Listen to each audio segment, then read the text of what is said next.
Hello and welcome everyone. आज के अपने इस लेक्चर में अपने बात करेंगे सूक्ष्म जैविक विधियों की एग्रो माइक्रोबियल मेथड, जो कि सोइल फर्टिलिटी के इवोल्यूशन के अंदर अपने पढ़ते हैं। कल का जो लेक्चर था उसके अंदर अपनों ने बायोलॉजिकल मेथड्स के बारे में बात की थी और आज अपने माइक्रोबायोलॉजिकल यानी सूक्ष्म जैविक विधियों की बात करेंगे।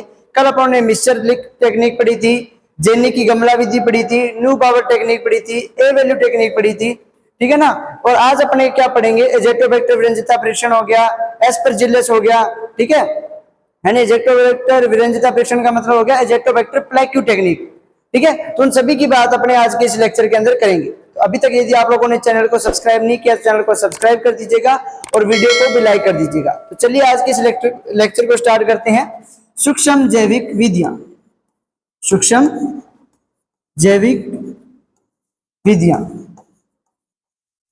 इसके अंदर आती है भी ये सोइल फर्टिलिटी इवोल्यूशन का सेकंड पार्ट आज का। कल के लेक्चर के अंदर अपन ने बायोलॉजिकल मेथड पढ़े थे, आज माइक्रो बायोलॉजिकल मेथड पढ़ेंगे, ठीक है। और ये सोइल फर्टिलिटी का ही पार्ट है, माइक्रो बायोलॉजिकल मेथड, ठीक है। सोइल फर्टिलिटी इसकी डेफिनेशन मैंने आपको करवा दी थी, ठीक है। तो अब सूक्ष्म जैविक विधियों के अंदर सबसे पहले आती है एजेटोबैक्टर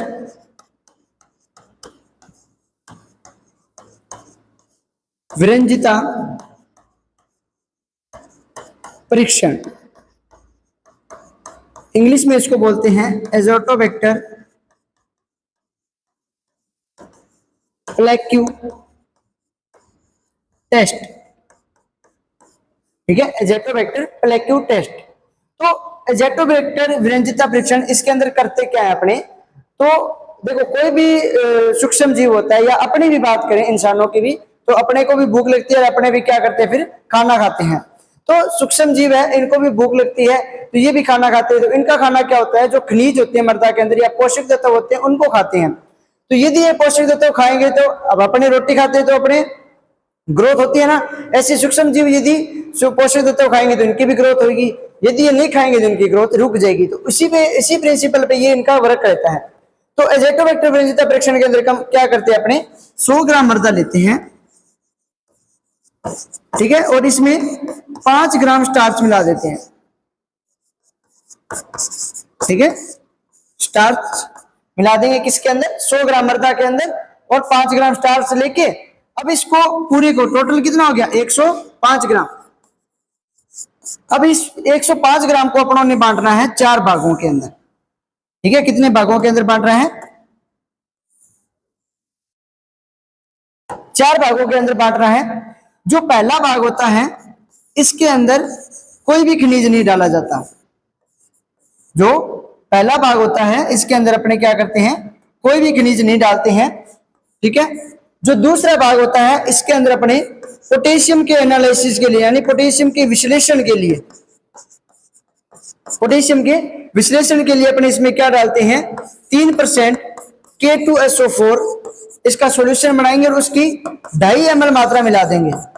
3% का मतलब हो गया 100 लीटर पानी के अंदर आप 3% क्या मिला दोगे, पोटेशियम सल्फेट मिला दोगे, K2SO4 मिला दोगे। अब उसका सॉल्यूशन बन गया। अब उसकी 2.5 ml जो मात्रा वो आपने इसके अंदर मिलानी है दूसरे भाग के अंदर। तीसरे भाग में अपने किसका एनालिसिस करते हैं, फास्फोरस का एनालिसिस करते हैं यानी विश्लेषण करते हैं।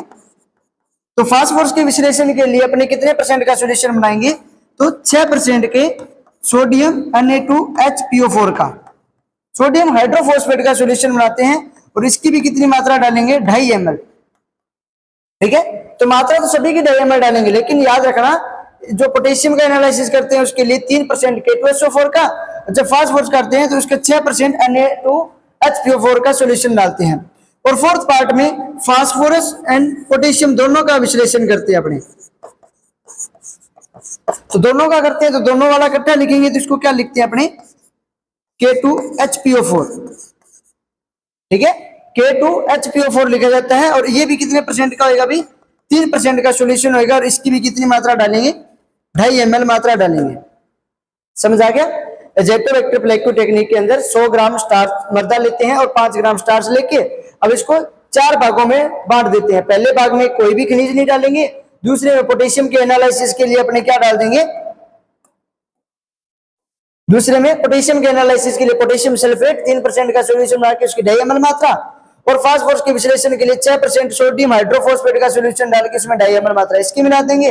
और फोर्थ पार्ट में फास्फोरस और पोटेशियम दोनों के एनालिसिस के लिए अपने 3% K2HPO4 का सोल्यूशन बना के उसकी ढाई ml मात्रा मिला देंगे। अब इसके बाद में क्या करेंगे, जो एजेटोबैक्टर होता है इसको इसमें निवेशित कर देंगे, इनोकुलेट कर देंगे, और कितने टाइम तक छोड़ेंगे, 72 घंटे के लिए। 72 घंटे के लिए इसमें एजेटोबैक्टर को निवेशित करके छोड़ देंगे। अब 72 घंटे बाद ये यहां से क्या करेगा, खनिज लेना स्टार्ट करेगा और अपनी क्या करेगा, ग्रोथ करेगा। अब एक चीज यहां से समझने वाली है कि जो अम्लीय मृदा होती है, ठीक है, तो जहां अम्लीय मृदा होगी वहां पर क्या होता है, जो एजेटोबैक्टर होता है ना, एजेटोबैक्टर, उसकी वृद्धि ज्यादा होती है, यानी उसका व्यास क्या होता है, बढ़ता है जहां पर अम्लीय मृदा होती है वहां पर, ठीक है।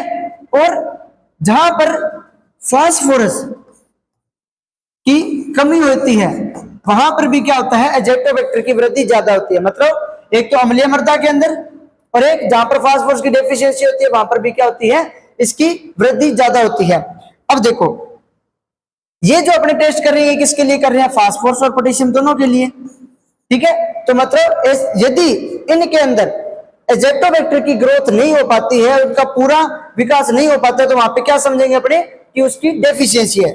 अभी मैंने बताया ना कि जहां पर फास्फोरस की कमी होगी वहां पर इनकी ग्रोथ क्या होगी, ज्यादा होगी। तो यदि एजेटोबैक्टर की कॉलोनियां ज्यादा विकसित होती है तो समझ जाएंगे कि वहां पर फास्फोरस की कमी है।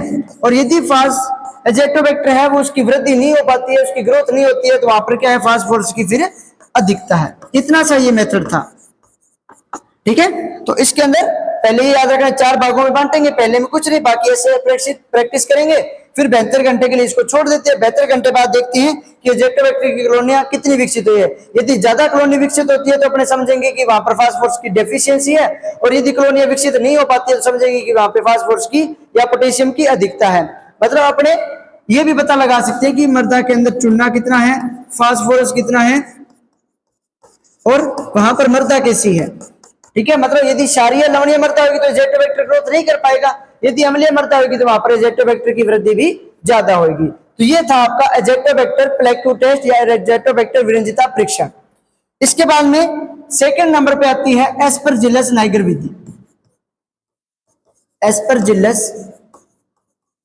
नाइगर विधि,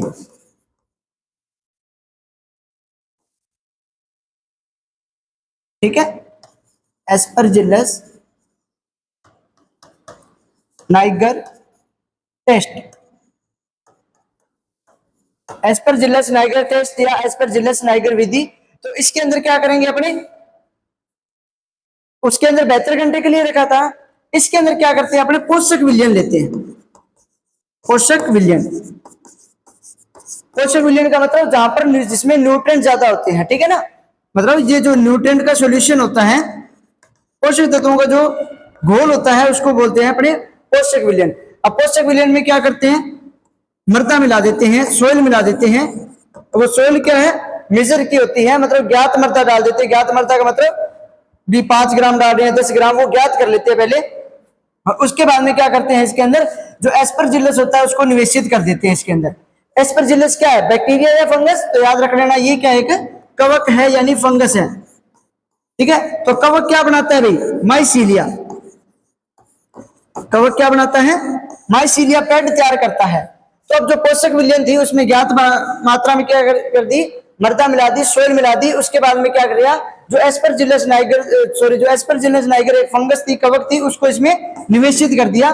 अब इसके निवेशित करने के बाद 35 डिग्री सेल्सियस पे इसको 4 दिन के लिए छोड़ देते हैं, यानी 4 डेज तक जो है इस सॉल्यूशन को छोड़ देंगे। अब 4 डेज बाद क्या होगा, इसकी ग्रोथ होनी स्टार्ट हो जाएगी। यदि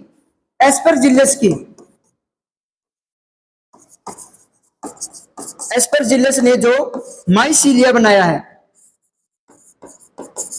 उसके भार के आधार पे इसके अपने अंदर एनालिसिस देखते हैं। तो वो कैसे होगा, उसकी एक टेबल है।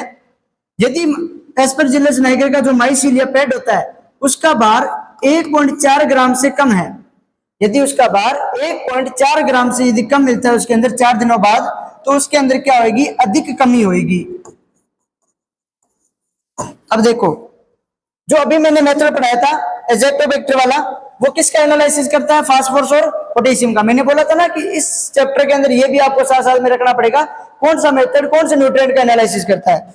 अब इसके बाद में अपनों ने एस्परजिलस-नाइगर विधि पढ़ी, तो ये किसका करता है अभी, K2O का, यानी पोटास का एनालिसिस करता है। तो यदि एस्परजिलस-नाइगर का जो पैड है, माइसीलिया है, उसका भार 1.4 ग्राम से कम है, तो वहां पर मानेगी कि वहां पर जो पोटेशियम उसकी अधिक कमी है, यानी हाईली डेफिशिएंसी है, वहां पे हाईली डेफिशिएंसी ऑफ पोटेशियम। ठीक है, यदि उसका भार 1.4 से 2 ग्राम है, यदि 1.4 से 2 ग्राम है, तो वहां पर क्या है, मध्यम कमी होगी, या अपने बोल सकते हैं नॉर्मल उसमें डेफिशिएंसी होगी। नॉर्मल डेफिशिएंसी किसकी होगी भी,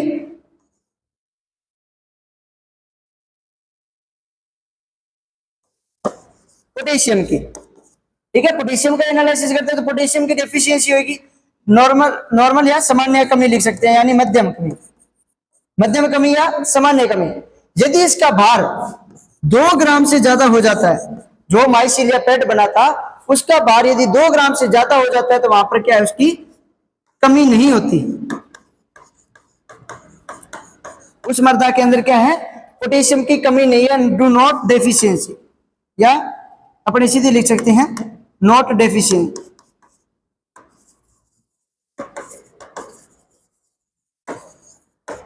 ठीक है, तो अब इसको अच्छे तरीके से समझ लेना।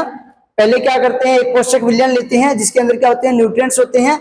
उसके अंदर क्या करते हैं, कवक, जो माइसीलिया कवक होता है, यानी जो एस्परजिलस है, उसको निवेशित कर देते हैं, उसको इनोकुलेट कर देते हैं, और वो क्या करता है, उसके अंदर माइसीलिया बनाना स्टार्ट कर देते हैं। इसको कितने दिन के लिए रखा जाता है, तो 4 दिन के लिए। कितने तापमान पे, 35 डिग्री तापमान पे 4 दिन के लिए रख दिया जाता है। उसके बाद में जो एस्परजिलस-नाइगर होता है वो क्या करता है, अपना माइसीलिया तैयार करता है, और माइसीलिया के भार के आधार पे अपने जो इसका एनालिसिस करते हैं। यदि उसके अंदर 1.4 ग्राम से कम यदि उसका भार है माइसीलिया का, तो उसके अंदर डेफिशिएंसी क्या होगी, ज्यादा होगी। और यदि 1.4 से 2 के बीच में है, तो उसके अंदर नॉर्मल डेफिशिएंसी होगी, यानी सामान्य कमी होगी। और यदि 2 ग्राम से ज्यादा है तो उसके अंदर कमी नहीं होती है, मतलब वहां पे सोइल जो है उसके अंदर पोटेशियम की मात्रा ज्यादा होती है। यदि गंगानगर हनुमानगढ़ रीजन की बात करें तो वहां पर इसका पेट का साइज जो है वो 2 ग्राम से ज्यादा, भार जो है ज्यादा होगा, क्योंकि यहाँ पे पोटेशियम की डेफिशिएंसी नहीं पाई जाती। और इस मेथड का जो यूज है, यानी जो एस्परजिलस-नाइगर विधि है, इसका यूज अपने calcium, calcium, magnesium, manganese, copper, इनके एनालिसिस के लिए अपने कर सकते हैं। इसके बाद में आता है आपका कनिंग मेला।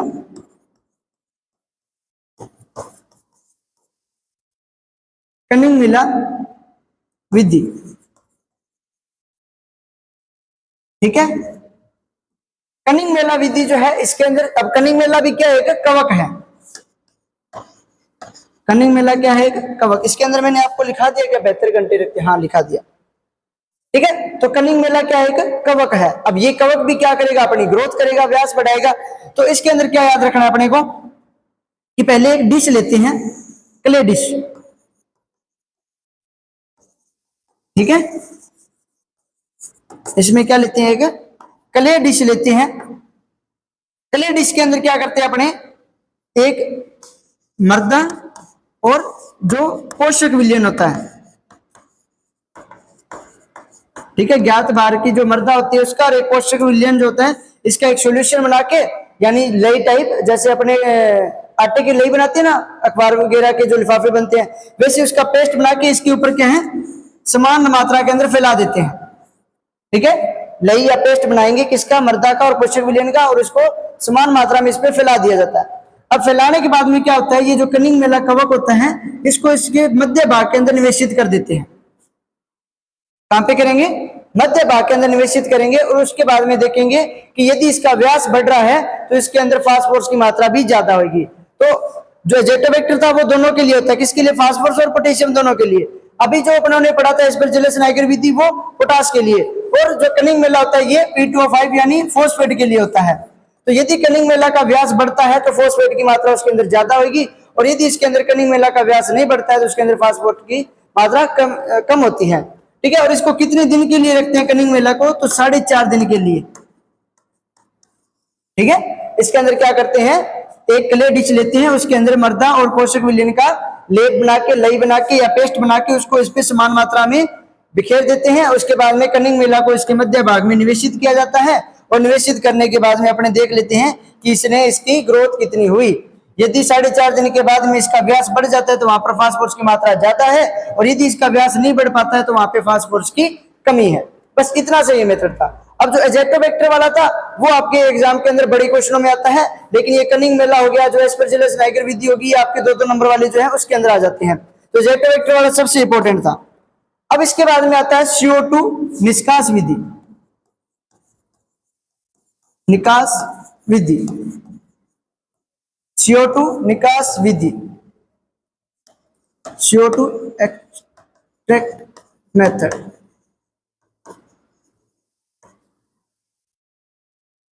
क्या इसकी जगह रिलीज लिख लो।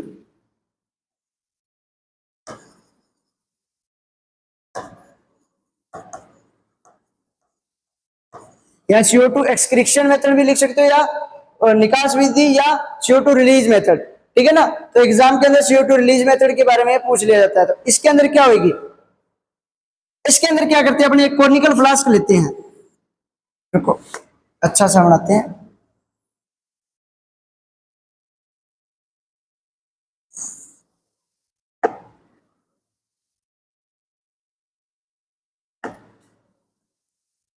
कॉनिकल फ्लास्क लेंगे 500 ml वाला, ठीक है। कॉनिकल फ्लास्क लेने के बाद में इसमें क्या करेंगे, ज्ञात भार की मर्दा डालेंगे। अब ज्ञात भार बार बार मैं नहीं बताऊंगा, ज्ञात मर्दा, ठीक है। ज्ञात मर्दा कौन सी होती है, जिसके अंदर अपने क्या है, जिसको मेजर करके फिर डालते हैं अपने, मान लो भी 5 ग्राम डालिए, 10 ग्राम, कितनी डालिए वो। अब इसके अंदर ये डालने के बाद इसके अंदर और क्या क्या डालते हैं, अपनी कंपोस्ट डाल देते हैं, ठीक है। और क्या डाल सकते हैं इसमें, अमोनियम सल्फेट,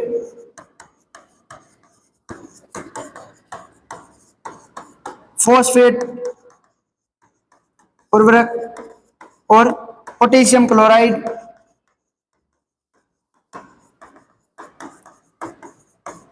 ठीक है। ये चीजें इसके अंदर क्या कर दी जाती है, सारी की सारी डाल दी जाती है, यानी इसके अंदर क्या कर दी जाती है, निवेशित कर दी जाती है, ठीक है। ये निवेशित करने के बाद क्या करते हैं, इसको बंद कर देते हैं यहां से, ठीक है। इसको CO2 एक्सट्रैक्शन मेथड में क्या करेंगे, एक कॉनिकल फ्लास्क लेंगे, जिसमें क्या करेंगे, ज्ञात मर्दा डाल देंगे, ठीक है, यानी मेजरमेंट सॉइल डाल देंगे। उसके बाद में इसमें कंपोस्ट, अमोनियम सल्फेट, फॉस्फेट उर्वरक, पोटेशियम क्लोराइड, ये सब कुछ डाल के इसको बंद कर देते हैं। और इसको कितने दिन के लिए छोड़ देते हैं, 10 दिन के लिए छोड़ देते हैं। 10 दिन इसके बाद में इसके अंदर क्या होता है, CO2 की मात्रा उत्पन्न हो जाती है, ठीक है। अब 10 दिन बाद क्या करेंगे, इसके अंदर जो CO2 उत्पन्न हुई है उसको क्या करते हैं, BaOH, जो बेरिलियम हाइड्रोक्साइड होता है, उसके सॉल्यूशन में इसको डाल लिया जाता है, या इसको निवेशित कर लिया जाता है, किसको, CO2 को, जो इसके अंदर उत्पन्न हुई है, ठीक है। तो 10 दिन के रखने के बाद इसमें 10 दिनों में जितनी CO2 उत्पन्न हुई उसको सारे को BaOH का जो विलयन होता है या सॉल्यूशन होता है उसके अंदर इसको क्या कर लेते हैं, निवेशित कर लेते हैं, ठीक है। इसके अंदर निवेशित करने के बाद BaO2 के सॉल्यूशन के अंदर फिर इसके अंदर क्या करते हैं, HCl के द्वारा इसका अनुमापन कर लेते हैं, यानी इसका मेजरमेंट कर लेते हैं, इसका एनालिसिस कर लेते हैं HCl के द्वारा, और इसके अंदर देख लेते हैं कि जो है CO2 कितनी उत्पन्न हुई थी। अब देखो, जो सूक्ष्म जीव होते हैं, क्योंकि माइक्रोबियल मेथड पढ़ रहे हैं, जो सूक्ष्म जीव होते हैं, यदि उसके अंदर पोषक तत्वों की मात्रा ज्यादा है, जो अपनों ने यहाँ पे डाला है सोयल ये या न्यूट्रिएंट डाले हैं, तो यदि इसमें पोषक तत्वों की मात्रा ज्यादा है तो वहां पर क्या होगा, CO2 ज्यादा रिलीज होगी। और यदि कोई भी पोषक तत्व की कमी होती है तो वहां पर CO2 जो है कम रिलीज होगी। मतलब मान लो इसके अंदर कोई भी न्यूट्रिएंट कम है तो वहां पर जो CO2 ये अपने उत्पन्न हुई थी, इसको ले जा रहे हैं ना, ये कम होगी अपने पास। और यदि इसके अंदर CO2 मतलब पोषक तत्व ज्यादा है तो CO2 क्या है, पूरी मात्रा में अपने को उत्पन्न होगी। तो इसका सिद्धांत यही है कि सूक्ष्म जीव जो है पोषक तत्वों की मात्रा ज्यादा होती है तो ज्यादा CO2 उत्पन्न करते हैं, और यदि किसी पोषक तत्व की कमी हो जाती है तो CO2 की मात्रा उसमें कम हो जाती है, ठीक है, कम उत्पन्न होती है। यदि उस पोषक तत्व को दोबारा अपने डाल देते हैं तो उतनी मात्रा में वापस उसकी ग्रोथ हो जाती है। तो CO2 निकास विधि इतनी है कि इसमें कॉनिकल फ्लास्क लेके और इसके अंदर 10 दिन के छोड़ देते हैं। 10 दिन बाद जितनी CO2 उत्पन्न हुई है उसको BOH2 के विलयन में निवेशित कर लेते हैं। निवेशित करने के बाद HCl के द्वारा उसका अनुमापन कर लेते हैं। अनुमापन करने के बाद देख लेते हैं कि CO2 ज्यादा उत्पन्न हो रही है तो मतलब उसमें पोषक तत्वों की मात्रा पर्याप्त है। यदि CO2 की मात्रा कम उत्पन्न हुई है तो उसके अंदर मतलब पोषक तत्वों की मात्रा कम है। ये इतना सही मेथड था। अब आता है नेक्स्ट। अच्छा, एक चीज और याद रखना, ये किसने दिया था? फ्रेंड और ड्रग, इन्होंने दिया था। फ्रेंड और ड्रग ने जो है वो ये मेथड दिया था। ठीक है, कई बुकों में ड्रग और कई बुकों में ड्रैग लिखा होता है। ठीक है, तो फ्रेंड और ड्रग ने जो है CO2 निष्कास विधि दी थी। तो ये साइंटिस्ट के नाम भी आप याद कर लेना। सॉरी रुको रुको रुको, गलत बता दिया, सॉरी। ये तो दी थी देसाई और सुंदराव ने, देसाई व सुंदराव ने। ठीक है, और ये जो पहले वाला मेथड पढ़ा था ना कनिंग मेला, ये दिया था फ्रेंड व ड्रग ने। ठीक है, सॉरी मेरी गलती हो गई थी, क्योंकि इतने सारे मेथड है तो नाम के अंदर साइंटिस्ट में कंफ्यूजन हो जाती है। तो जो कनिंग मेला मेथड है वो तो दिया था फ्रेंड और ड्रग ने। और यदि इसके बाद में CO2 निष्कास विधि की बात करें तो वो देसाई और सुंदराव। देसाई वो बंडल वाला नहीं, ये अलग है।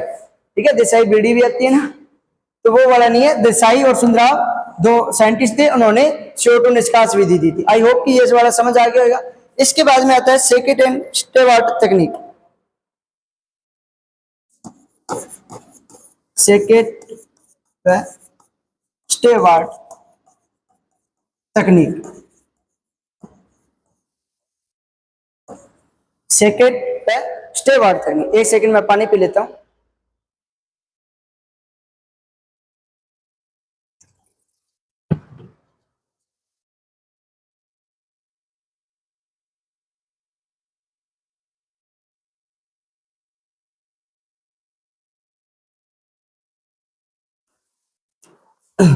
देखो, इसके बाद में आता है सेकेंड एंड स्टेवार्ट तकनीक। ठीक है, लास्ट पांचवा मेथड है इसके अंदर।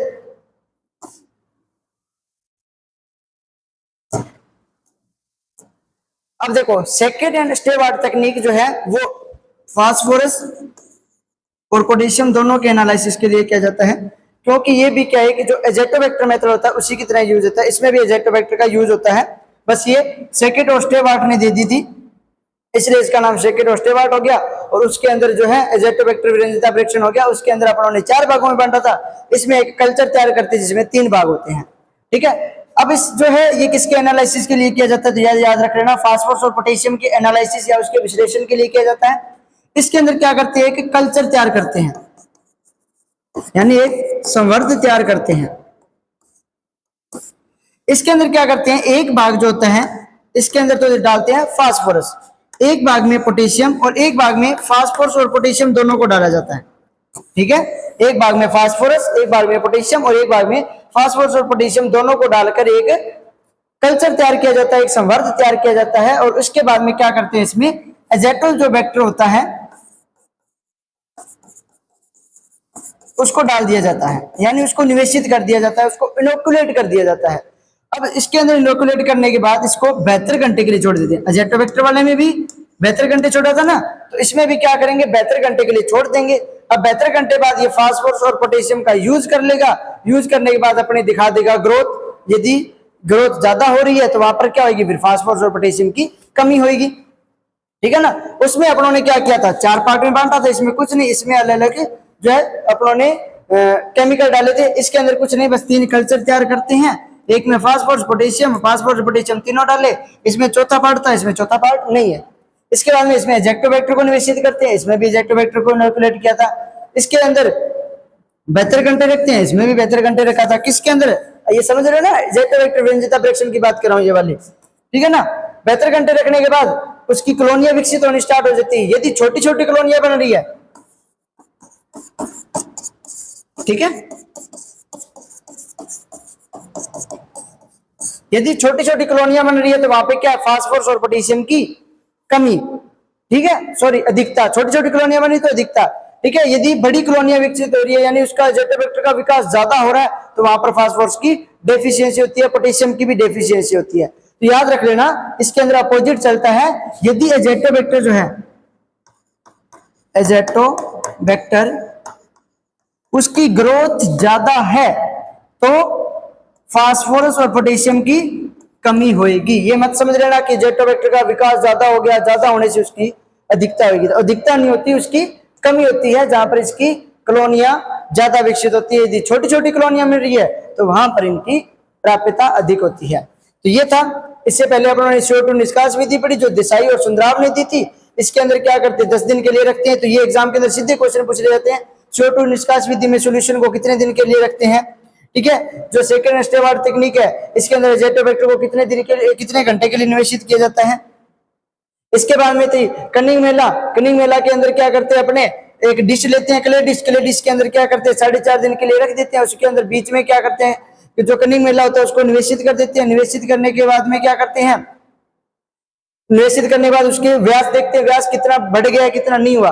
ठीक है, यदि व्यास बढ़ता है तो उसके अंदर P2O5 क्या है, ज्यादा। यदि व्यास कम होता है तो उसके अंदर P2O5 ज्यादा होती है। इसके अंदर पोषक विलयन होता है, उसके अंदर मृदा डाल के करते हैं। 4.5 दिन के लिए रखा जाता है। एस्परजिलस का एक फंगस है, फंगस है तो क्या बनाएगा, माइसीलिया बनाएगा। और ये किसने दी थी, फ्रेंड और ट्रग। ठीक है, कहीं पे ट्रैग लिखा होता है, कहीं पे ट्रग लिखा होता है। और एक साइंटिस्ट और थे, कौन से, महलिच। क्योंकि कई बार एग्जाम में महलिच का आ जाता है। वैसे तो फ्रेड और ट्रग दो के नाम आता है, लेकिन कई बार एग्जाम के अंदर महलिच भी आ जाता है। तो याद रख लेना, फ्रेड, ट्रग और महलिच 3 साइंटिस्ट थे जिन्होंने ये दी थी कनिंग मेला विधि। इसके पहले अपनों ने पढ़ा था एस्परजिलस नाइगर विधि। इसके अंदर क्या होते हैं, एस्परजिलस नाइगर जो एक फंगस होती है उसको पोषक विलयन के अंदर डालते हैं। 35 डिग्री सेल्सियस पे 4 दिन के लिए रखते हैं। 4 दिन रखने के बाद में उसकी क्या हो जाती है, ग्रोथ स्टार्ट हो जाती है। ये पोटास के एनालिसिस के लिए अपने मेथड अपनाते हैं। जितने ज्यादा माइसीलिया बाहर होगा उसके अकॉर्डिंग देखेंगे। यदि माइसीलिया का बार कम है तो वहां पे कमी है, यदि माइसीलिया का बार ज्यादा है तो वहां पे उसकी कोई कमी नहीं होती। इससे पहले अपन ने एजेटोबैक्टर वाला पढ़ा था कि जो अम्लीय दशा होती है या एसिडिक सोइल होती है वहां पर क्या होती है, एजेटोबैक्टर की वृद्धि ज्यादा होती है। या अपने बोल सकते हैं कि जहां पर फास्फोरस की कमी है वहां पर भी एजेटोबैक्टर की ग्रोथ ज्यादा होगी। या अपने चूना और फास्फोरस वाली मृदा होती है उनका एनालिसिस के लिए भी इसका अपने यूज करते हैं। इसके अंदर 4 भागों में बांटते हैं। पहले पोटेशियम के विश्लेषण के लिए K2SO4, फिर फास्फोरस के लिए Na2HPO4 और फास्फोरस और पोटेशियम दोनों के लिए K2HPO4 का डाल के और अपने इसका एनालिसिस कर लेते हैं। तो ये आपके थे सॉइल फर्टिलिटी इवोल्यूशन के अंदर बायोलॉजिकल मेथड, जिसके अंदर अपनों ने, वैसे देखो इसकी ना एक टेबल बनती है सॉइल फर्टिलिटी इवोल्यूशन की, मृदा उर्वरता मूल्यांकन की। उसमें एक साइड में प्लांट एनालिसिस, एक साइड में सॉइल एनालिसिस। इसके अंदर एक चीज बचती है, रैपिड टिश्यू टेस्ट। ठीक है, वो अलग से आपको पूरा लेक्चर लेके एक या शॉर्ट वीडियो के अंदर करवा दूंगा, छोटा सा टॉपिक है, रैपिड टिश्यू टेस्ट कैसे करते हैं। ठीक है, बाकी जो मैंने स्टार्टिंग में जो करवाए थे ना इसके अंदर मैंने ओपन नहीं किए। ठीक है, आपको दिखाई देता हूँ जो कल वाला लेक्चर था ना, कल वाला जो लेक्चर था उसके अंदर अपनों ने जो स्टार्टिंग में चीजें पढ़ी थी वहां से एग्जाम के अंदर बहुत क्वेश्चन आते हैं। ठीक है, जैसे ये सॉइल फर्टिलिटी डेफिनेशन थी, उसके बाद में अपनों ने इंग्लिश में पढ़े। फिर ये वाले जो होते हैं ना, कितने पैरामीटर्स होते हैं और ये भी किसके लिए कौन सा मेथड यूज किया जाता है। ठीक है, याद रखना, एसिडिक सॉइल के लिए बेज और पोटेश मेथड और लवणीय के लिए ओल्सन मेथड। ये वाली पूरी टेबल एग्जाम के अंदर पूछी जाती है। अमोनियम एसीटेट तो निष्कर्ष के रूप में यूज किया जाता है, जबकि फ्लेम फोटोमीटर से अपने इसको मेजर करते हैं। अच्छा, अपने देख भी लेते हैं फ्लेम फोटोमीटर कैसा होता है, क्योंकि जब आप डायग्राम देखोगे तो ज्यादा आसानी से समझ आएगा।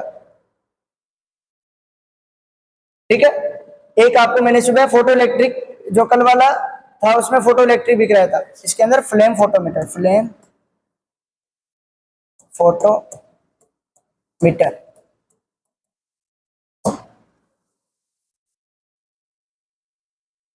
डिजिटल बोर्ड का फायदा तो उठाएं।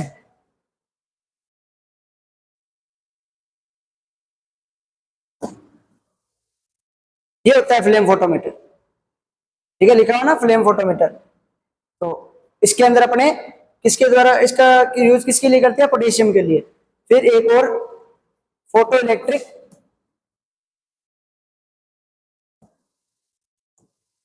फोटो इलेक्ट्रिक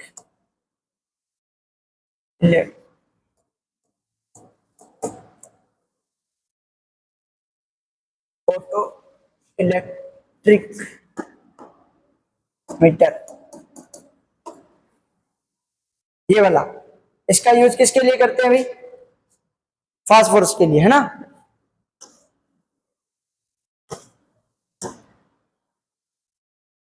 मैंने बताया था ना कलर आ जाता है, कलर के द्वारा अपने चेक करते हैं इसमें। ये देखो, ये ना, एक मिनट को डायग्राम दूसरे वाला लेके आते हैं, इसमें आ जाएगा, सेम ही है डायग्राम।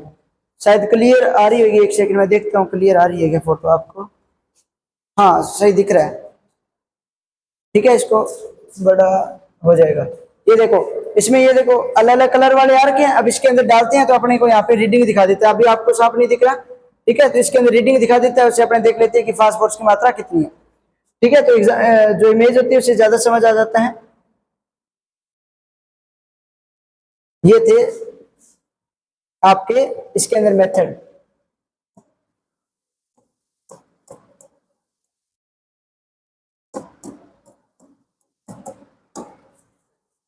ये होता है जेटो वेक्टर, ये भी देख लो, ठीक है, इसकी ग्रोथ होती है उसमें। तो ये था आपका आज का टॉपिक, जिसके अंदर अपनों ने सॉइल फर्टिलिटी इवोल्यूशन के बारे में कंप्लीट पढ़ा,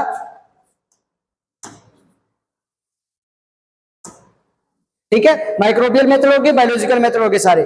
तो ये सारे मेथड आप अच्छे तरीके से कर लेना। इसके अलावा भी आपका कोई डाउट रहता है तो आप कमेंट बॉक्स में लिख देना, उसकी भी क्लास अपने ले लेंगे।